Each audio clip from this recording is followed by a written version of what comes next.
Hello, my name is Vivian Andrea Ospina and I'm a student at University SEAD Palmira.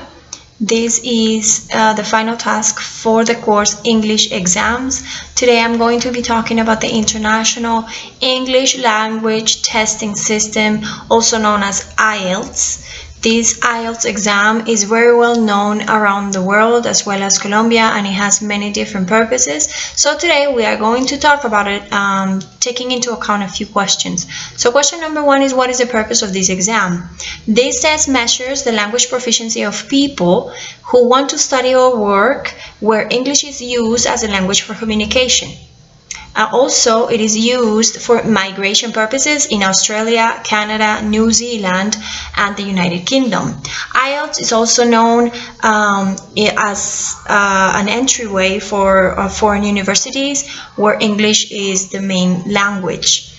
Also, another use of IELTS is for those who want to apply for a job at a foreign country, and this exam is taken into account by many employers around the world. So question number two is, what kind of people can take this exam? The IELTS exam, it actually has two different ones. One of them is the IELTS academic test, which is for people who are applying for higher education. And this higher education could be at universities where English is the language of communication, and also it reflects the features of the student candidate that has access or abilities in the English language at an academic level. The IELTS general training test is for those people who are going to English-speaking countries for secondary education, for work, or for even migration. I had mentioned it before.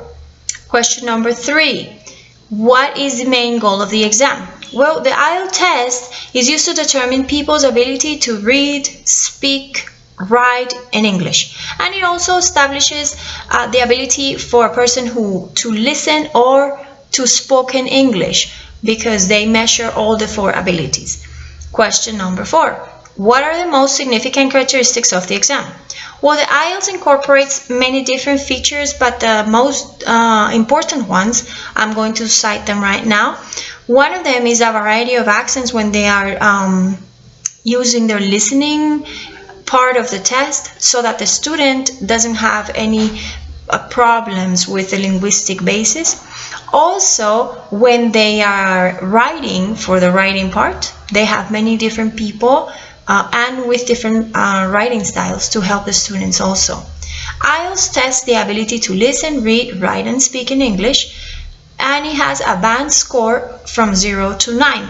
0 means that they did not attempt to take the test, and 9 place you into an expert user level. So the speaking module is a very important component of the IELTS, because the way they do it is conducted in an interview one-on-one, and it gives you the opportunity to interact with an examiner. You can speak for a few minutes, between 11 to 15 minutes. So this is a very good experience. Also, this listening and speaking part is reviewed by another examiner who is qualified to do so when the time of scoring comes. Question number five, what skills are evaluated through the exam? So like I had said before, they evaluate the four different skills. For listening, there are 4 sections with 10 questions each. So it's approximately 30 minutes of work for 40 questions. Academic reading is 3 reading passages with a variety of questions using a number of task types, 60 minutes, something like that, for about 40 questions. General training reading, there are 3 sections. Section 1 may contain 2 or 3 short texts that the student or the test taker has to read. There's section number 2, where it compromises 2 texts, and in section 3 there is 1 long test. This part of the test takes 60 minutes for a total of 40 questions. In the academic writing, there are 2 tasks. Task 1, in which the test taker is asked to do some visual information. So through the visual information, the person needs to answer questions that are there. So it could either be a graph or a table chart or a diagram, and the other part is they need to write 150 words in about 20 minutes. They respond to a point of view or argument problem. So for this part, they need to write 250 words in about 40 minutes. So it's quite demanding, the academic writing part. For the general training writing, which is different from the academic, like I had said before, because there are two different types of IELTS. For the general training writing, the two tasks are divided. One in which the test taker, they are asked for a situation. For example, they have to write a letter requesting information or explaining a situation. And in the second task, they have to write an essay in response to a point of view, either an argument or problem. For this task, they have 60 minutes. In speaking, both for the academic or the general training, the speaking test consists of an oral interview. And this oral interview is recorded and it takes roughly between 11 to 15 minutes. Question number 6.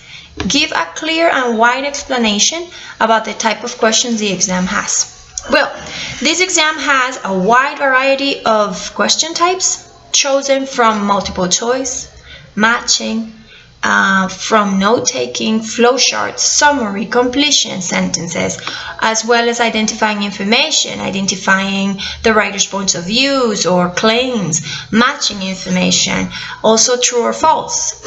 It's included in multiple choice questions. Well, the multiple choice question is where you have to choose from one question. They give you different answers and the reader has to choose one of them. It has different styles for the questions. Number 7, give an explanation about the possible results. So here we have, like I said before, the IELTS uses a score band from 0 to 9. So if you score between 8 and 9, you are C2 level. And from there to a 6.5, you are C1 level. From there to a 5, you are B2. And 4 to 4.5, you're a B1 level, right? So they actually score you from B1 to C2, depending on the range. So anything below 4, you don't make it to B1 level. Then you will be an A2 or something like that. The results are available in 13 days. You could take them either online or they can give you the certificate, the professional certificate. And if you are doing it for migration purposes, then you get 2 copies, one for you and one for the migration purposes. And finally, like I had said before, the IELTS is a very well-known exam, and this exam, it serves many different purposes. I hope this video has helped clear up a few of your questions. Thank you very much and you have a good night.